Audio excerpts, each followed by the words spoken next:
السلام علیکم ورحمۃ اللہ وبرکاتہ۔ حامدا و مصلیا اما بعد۔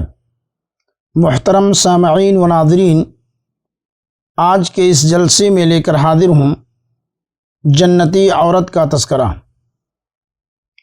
حضرت ابو ہریرہ رضی اللہ عنہ سے روایت ہے، وہ بیان فرماتے ہیں کہ ایک مرتبہ جبریل علیہ السلام نبی کریم صلی اللہ علیہ وسلم کے پاس آئے اور کہا، اے اللہ کے رسول صلی اللہ علیہ وسلم، یہ خدیجہ رضی اللہ عنہا آپ کے پاس آ رہی ہیں، ان کے ساتھ ایک برتن ہے جس میں سالن یا کھانا پانی ہے، جب وہ آ جائیں تو انہیں ان کے پروردگار کی طرف سے اور میری جانب سے سلام کہیے، اور انہیں جنت میں ہیرے و جواہرات کے بنے ایسے مکان کی بشارت دیجیے جس میں شور و شغب اور رنج و ملال نہ ہوگا۔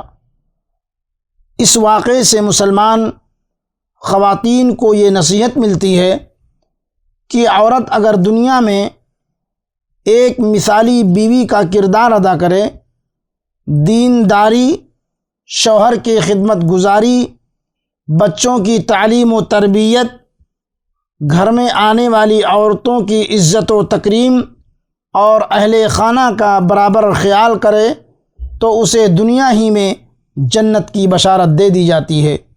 سبحان اللہ۔